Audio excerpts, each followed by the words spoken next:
Hello friends, આજે આપણે બનાવીશું લગ્ન પ્રસંગમાં પીરસાતી હોય અને કેરીના રસ સાથે ખવાતી હોય એવી મગની છૂટી દાળ, જેને બનાવી ખૂબ જ ઇઝી છે. તો ચલો બનાવીએ.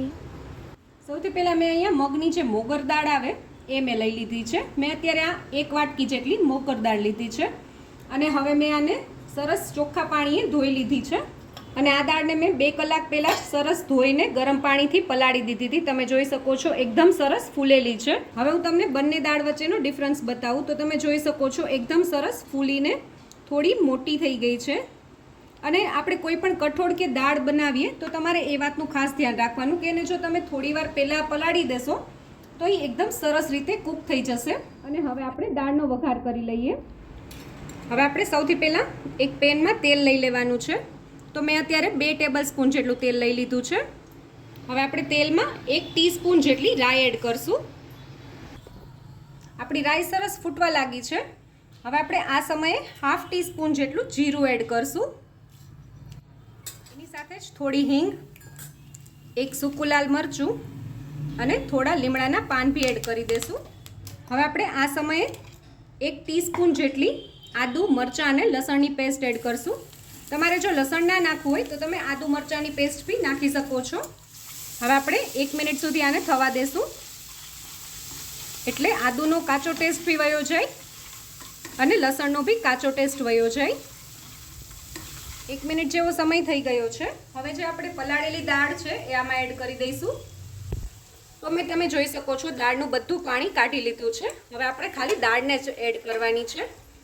અને તમે જે વાટકીથી દાળનું માપ લો એ જ વાટકીથી તમારે પાણીનું માપ લેવાનું છે.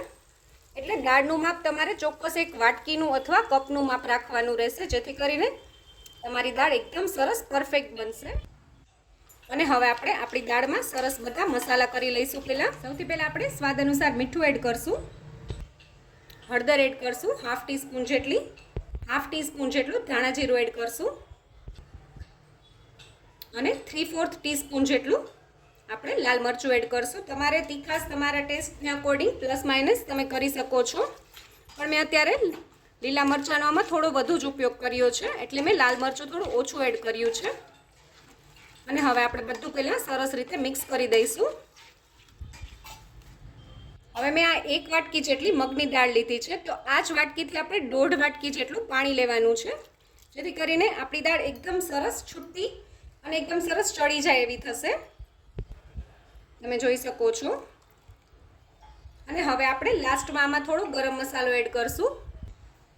હવે આપણે આમાં 1/2 ટીસ્પૂન જેટલો ગરમ મસાલો એડ કરશું અને બધું સરસ રીતે મિક્સ કરી દઈશું. અને ગેસની ફ્લેમ આપણે મીડિયમ રાખીને આને 10 થી 15 મિનિટ સુધી ચડવા દઈશું, જ્યાં સુધી આપણું પાણી એકદમ સરસ રીતે બળી ના જાય અને આપણી દાળ ચડી ના જાય ત્યાં સુધી. દર 2-4 મિનિટના અંતરે આપણે આને 1 થી 2 વાર હલાવી લઈશું.